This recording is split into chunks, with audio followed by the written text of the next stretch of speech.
What's up, y'all? This is Throwing Light. I'm LTJ Reads, and if you're throwing light, you're not acting right. All right, y'all. I am working on getting my YouTube channel up, which is going to have all your Throwing Light episodes, your Throwing Light tour, all of that. If you're watching right now, video is going to be here on YouTube. Please subscribe to my YouTube channel. Please, please, please. I want to get the community pumped up and start doing more videos and new content and special things for 2026. So if you're wanting to get everything Throwing Light, that's all the interviews, that's the tours, that's the specials, please subscribe to my YouTube channel. All right. Now, let's go ahead and get started. I have Empress Jessica here, Miss Bulge 2025. Thank you so much for being on the show. You're going to be one of the judges for the Mr. Austin Eagle competition. And I'm the first Mr. Austin Eagle, so here we are. I'm excited to see how this is going to go. It's going to be a cool thing for me to be witnessing the third Mr. Austin Eagle and Miss Austin Eagle chosen. So before we get into all of that, Jessica, please tell us how you got involved in the community.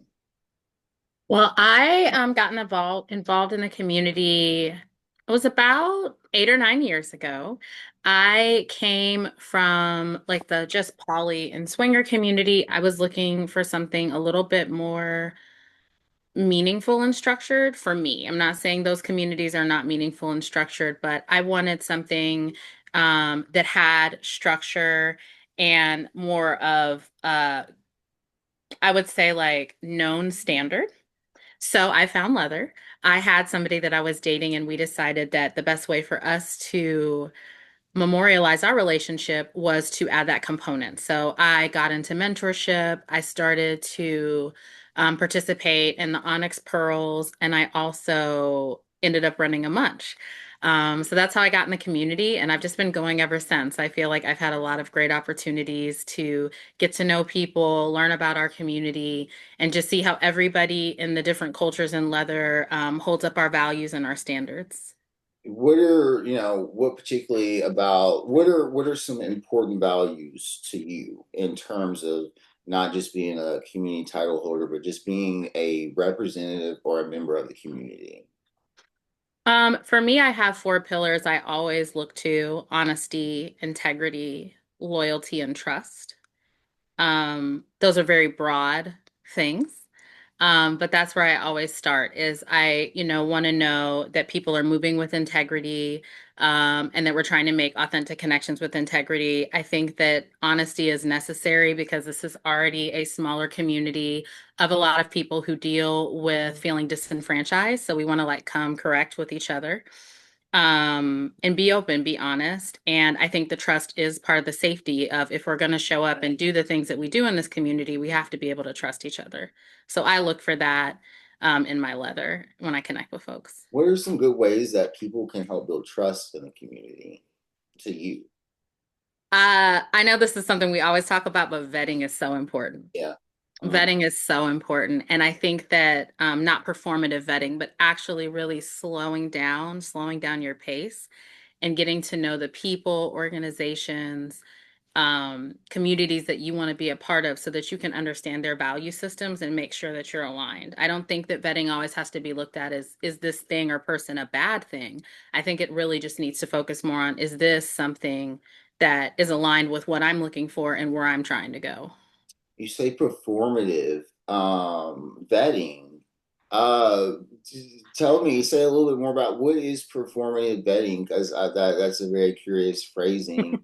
Dig a little deeper for that for me. Sure. Okay. So to me, performative vetting is just saying that you looked into someone. I've heard people comment that, elders in our community or people who are really well known, we don't really need to vet them because they're everywhere.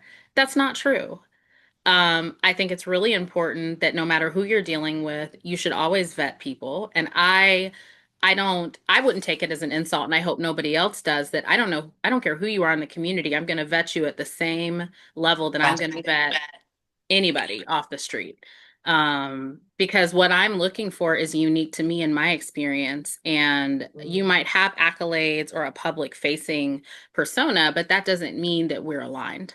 And it doesn't mean that you're a bad person. So I think sometimes performative vetting is people will say, well, oh, yeah, I looked into that person. I know that they were a title holder 2 years ago. I know that they do this community service. Therefore, they're good. Therefore, we can work together. Well, that doesn't mean that you all have the same value system or ideals.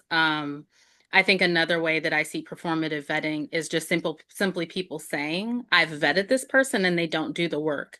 And oftentimes I find when I've talked to people about that, through mentorship or just my community members, they just don't know how to vet.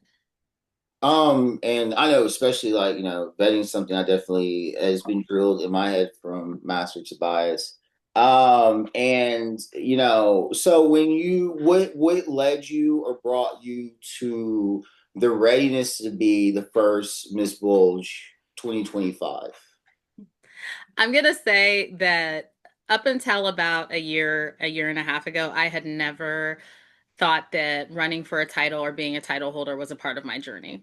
I loved it. I thought it was really great. I've been handlers for people in the past, but it just wasn't something I was looking for. And the reason I made the decision to pursue it was with the community service work that I was doing, I wanted to reach a broader audience. I wanted to connect with more people doing the things I was doing. And, the reality is like I only have so much access and funds myself. And I think a great thing about running for a title, whether you win or not, is you get a larger platform. You get to network with a larger community. You get to speak to people you wouldn't have spoken to before. And when you win, not only are you getting that backing financially, like the public footprint of an organization, you're also getting to go around and represent that organization and talk about the things that you're already doing. So I think for me, that was what was really important. Let's get into what you're already doing. So, being the first, I'm with you. I connect. I'm like, I love that for us. I was not given a map. I didn't have a map to navigate this. Being the first of this, what do you think's important for you to um complete in your run, or to what do you think's important for you to focus on to really establish the title and your own print on it? So, starting with what would be important for the title in general, is I look at everything I do, even if it's personal to my platform and my service, of I am setting a standard. So, I'm holding myself to the highest possible standard because I want to be able to always support the people who come after me when I step aside. And I want to, set a good example for what it looks like to have this title, like the expectation of where you should be going, how you should be showing up in those spaces. Balancing, of course, I mean, we know it comes with connections and advantages, but balancing how to help it further your goals, but also further the brand of Bulge and uplift the community you're a part of. So that's really important to me. I would say important to me personally. Um, I really want this year, well, this next 2 years, because it's a 2 year title, to be able to have deeper conversations about consent. Um, I like to talk a lot about consent in the body, which is a different conversation that I think a lot of us are having in the community right now. And mental health is important to me. It ties into the consent conversation. And then I am really trying to do the work of capturing the oral and written history of other Black leather women. I think that there are some really prominent Black leather women in our community, and I'm really excited to see the things they're doing. But there's so many of us that don't have that platform for whatever reason. And I want to try to, while I have this 2 years to have all this access, capture their stories too. So, and your representation obviously matters. And so you are a megaphone for the community, for the people that you represent. Going back to consent, what do you think the community is missing in the importance of consent? Like, what are we not getting? Where are we not our strongest, but where do you see us that we're really, really good in establishing what consent is, and people following it? I think our strength in consent is we're good at outlining structure and standards. We have PRIC and all of the different acronyms that we use. We are really great at negotiation, whether it's dynamics, organizations. We're good about writing things out and having an understanding, a mutual understanding, and accountability. I think that we actually do that better than maybe some other communities culturally, especially vanilla folks. I don't think that's like a traditional route they follow with consent. I think an area of improvement for us is the somatic part. And when I say somatic, I mean people understanding what's actually going on in their own body, mind, and spirit when they're having these conversations. We live in a really fast-paced world that requires a lot of multitasking and quick reactions. And I don't think that people notice even little things like the why behind why they're agreeing to something. So, enthusiastic consent to me, I'll give my short version of this. Enthusiasm can come from fear, anxiety, frenzy. Those are not always good things. It also can just be that you're really excited. People have to understand what that looks like. And does that mean you need to slow down and pause, or are you in a good place to make a sound decision? That can be with an organization, a scene, whatever. Even little things like when you're asking me something, am I leaning away from you? Or am I leaning towards you? That's your body signaling you that you might be more or less comfortable with what's being asked. I just want us to be able to have some more conversations about getting to know ourselves and slowing down when we're thinking about the things we want to agree to and negotiate with others. Okay, and so like so much of this, and you're speaking is mental health. Mhm. I have to be honest with you, I didn't get the mental health part until after like I got done being a title holder. So like it was really hard for me to. I had to now that it's over, I can look back and be like, okay, I see why I had the kind of emotional ups and downs.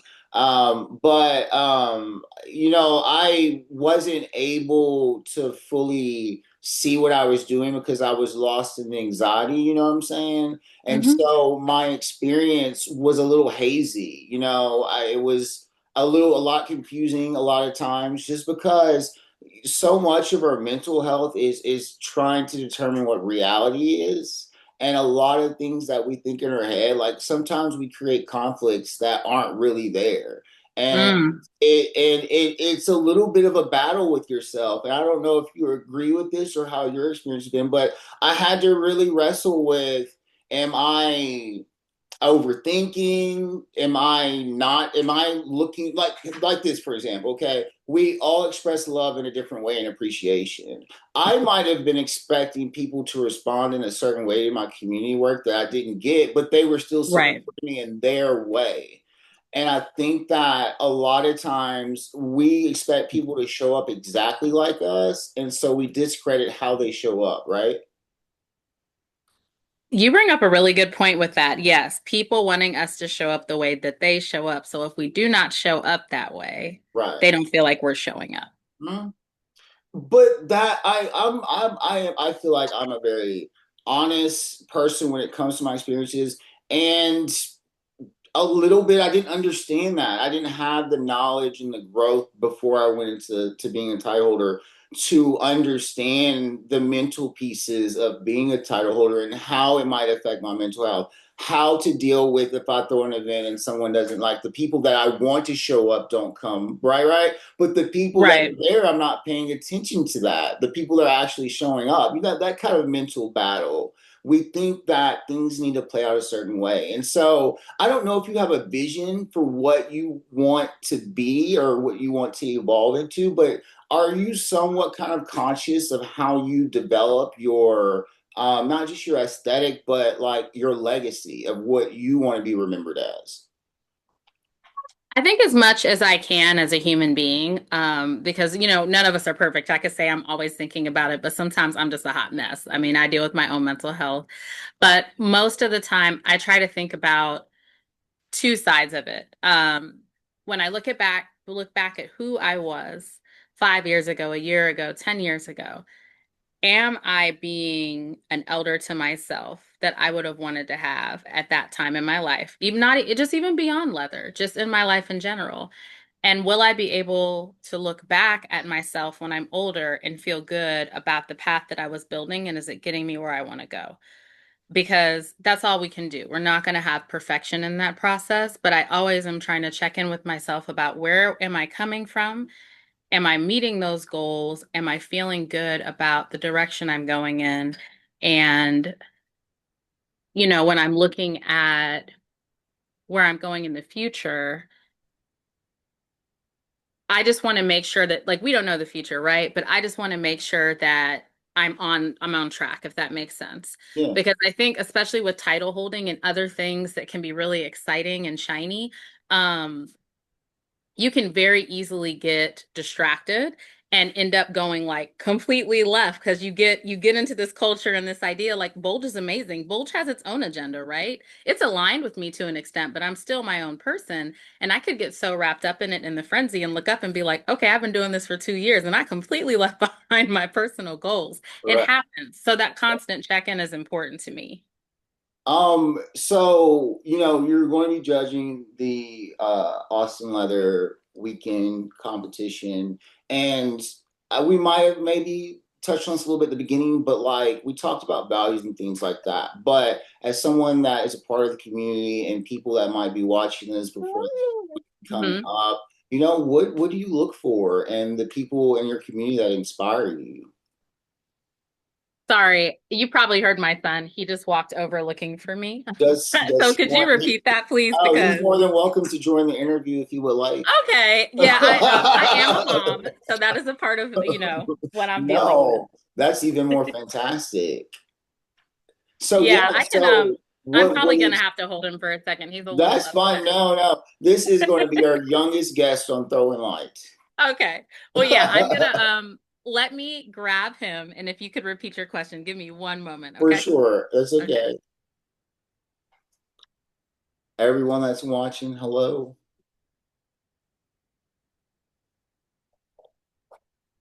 Hello, hello, hello.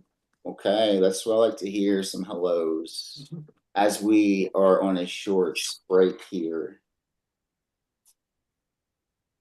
I'm loving the interview. The questions are so deep. I'm trying to boss. I'm trying to go right in there, make They're sure people good. understand who people are. Yeah, I think it's a good Sorry, platform. y'all. I appreciate that. Hey, Ocean. This is Ocean, Hello, my son. Hey, babe. I'm what's gonna let going him sit with me on? for a second and then we will pass him back off to his auntie. Hello. Um so So yes, here's the that's question. This that's is the that's question. part of my leather too, is I'm a single mom. So people who know me usually know if it's obviously an appropriate space. Sometimes I just have my kid and that's okay. Like that's my leather. It's not just in the bars. So here we are and we're back with Ocean. Like that's so um awesome. That's so awesome. We don't get so we've touched a little bit about parenthood and being a leather person. A little bit. We haven't really gone that deep in it, but we have had some discussions about the importance of just being who we are and expressing the sides of who we are, even to our own children, so they at least know who we are. I think so often that parents hide themselves from there. I don't feel like I knew my parents. You know what I'm saying? Like there's sometimes it yeah. feels like a shield a little bit. But this is what I wanted to ask you was being that you're going to be judging the contest or just judging in general, and we talked about values and things like that. I want you to just kind of express a little bit about like what you are looking for as someone that's in the community in a title holder. Um, so the number one thing that's important to me is authenticity.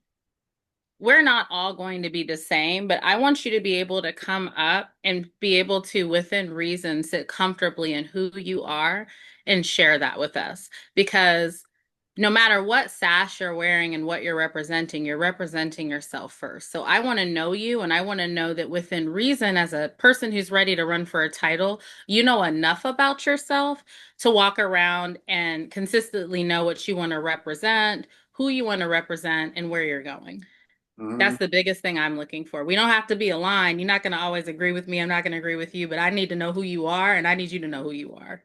I think it's so important we stress to like not it's impossible to get 100% unified, and we have to know who we can work with and who we can't work with. And I tell people all the time, I'm like, look, this is my personal experience. If you two can get together and make magic, more power to it. I know that me and this person don't gel. I still want to see y'all succeed. You know what I'm saying? It's sometimes hard for people to have mature conversations like that, and we don't want to Yeah. dislike people, or we don't want to not be able to work with people. But it seems that sometimes we get caught up on that. Here's another question I have for you. How can we show up for Black women in leather in your perspective? Ooh, that's a good question. Here, why don't you go back to your auntie? Because I want to focus on this one, okay? I'll see you later, baby. So, showing up for Black women in leather. I think first just see us. That's the most important thing. Um,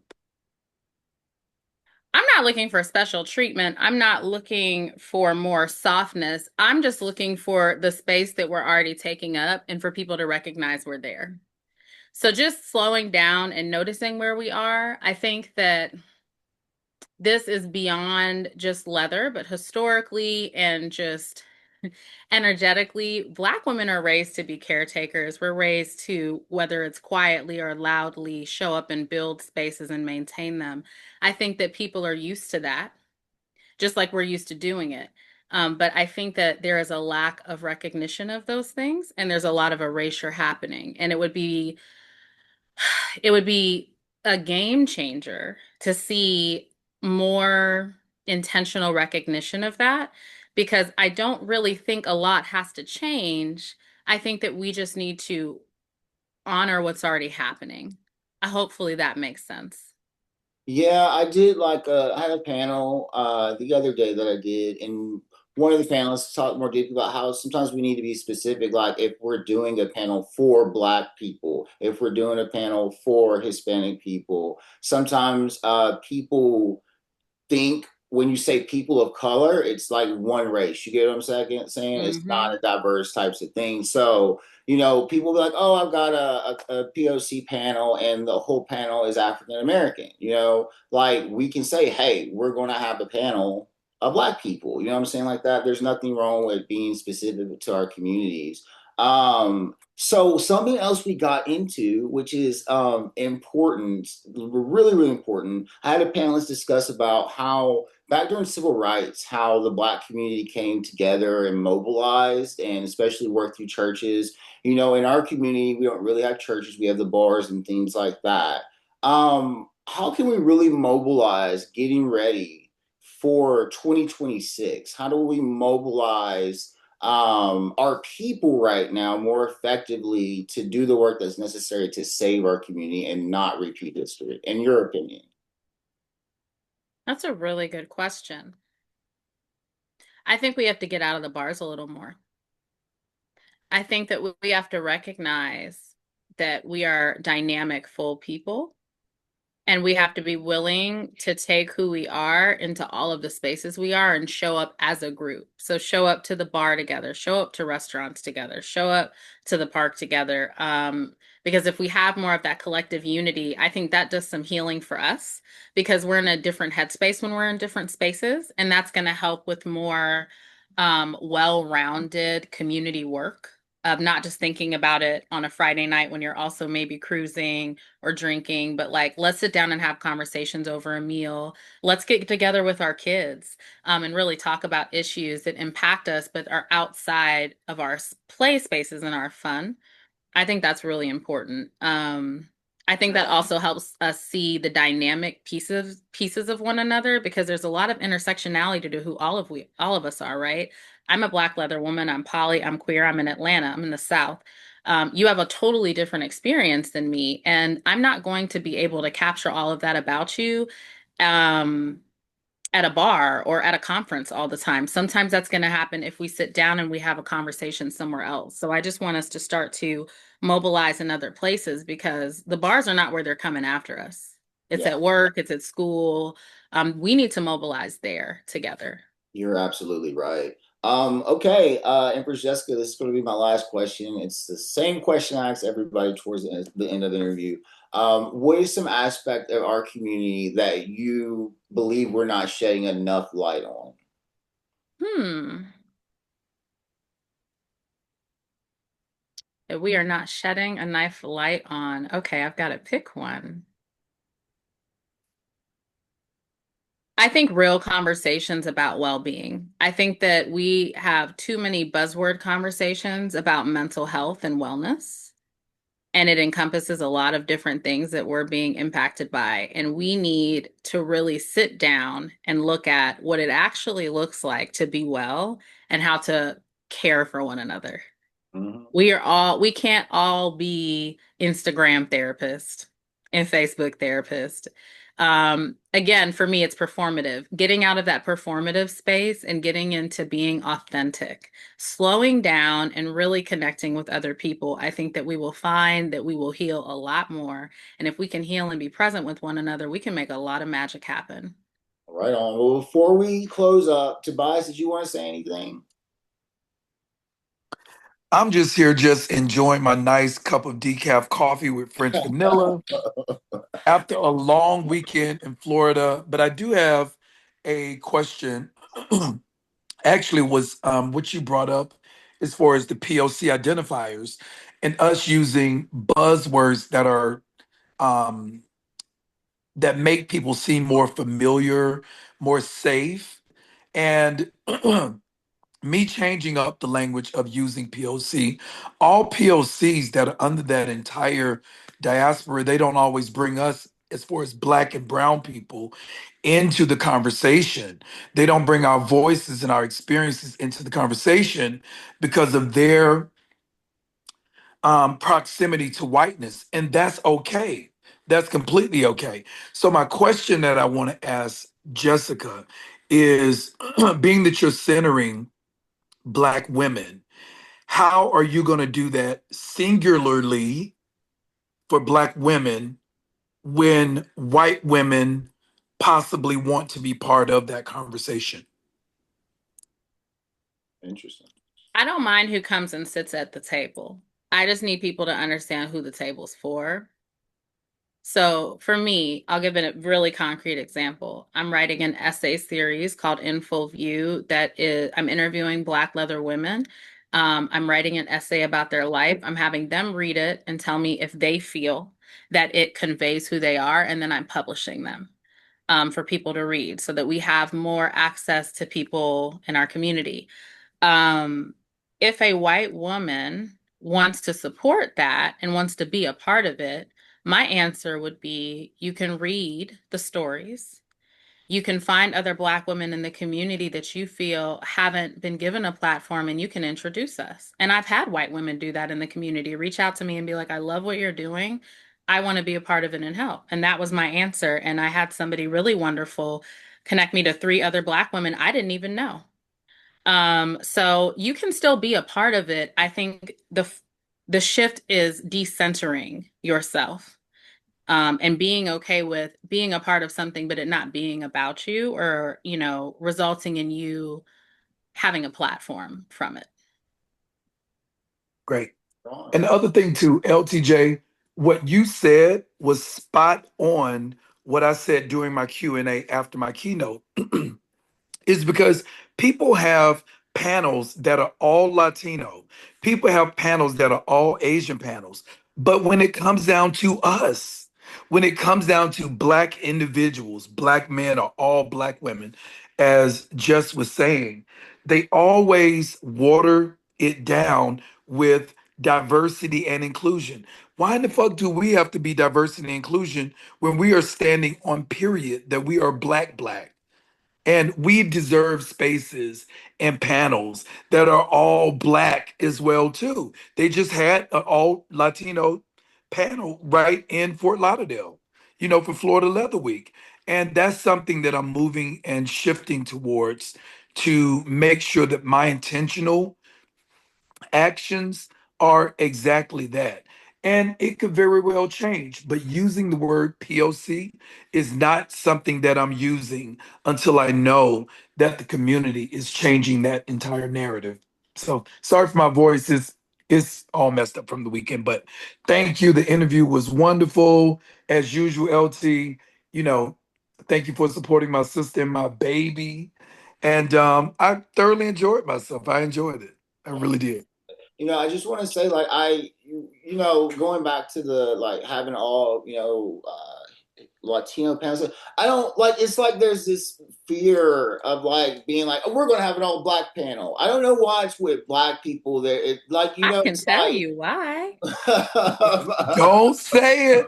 Don't Why not? say it. If we can't have these conversations, nothing will Yeah. change. Yeah. I just think that we have to start unpacking and doing some shadow work because again, you have to step outside of the bar. This is happening in the bar, but it didn't start in the bar. Historically, just even especially I'll say Master Tobias with Black men, there is an integrated, historically backed, systematically backed fear of Black men. You don't want to put a bunch of Black men at a table in a leadership position because for most people, whether it's unconscious or conscious, it's scary. And if Yeah, we don't start talking about that being a reality, it's not going to change. you're right. I So mean, I will be the unpopular person to say it, and I'm okay with that.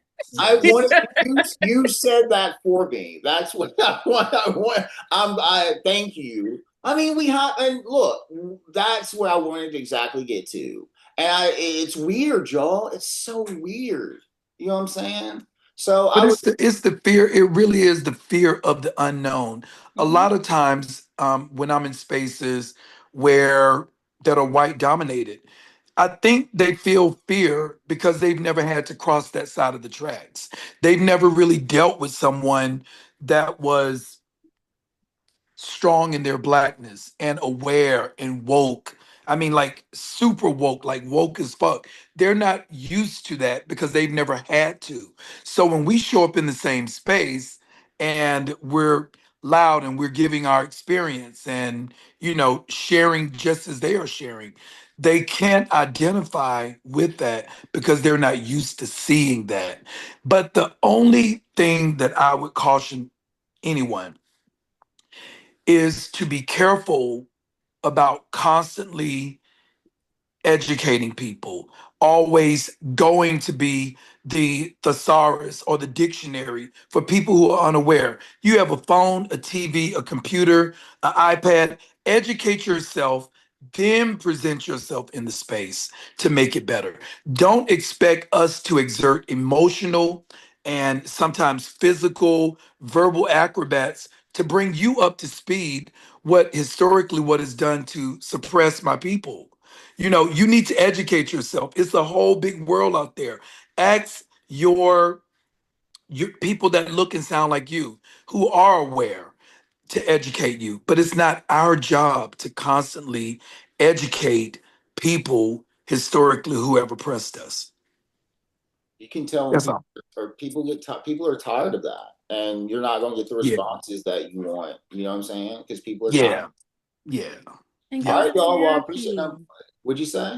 Go to therapy.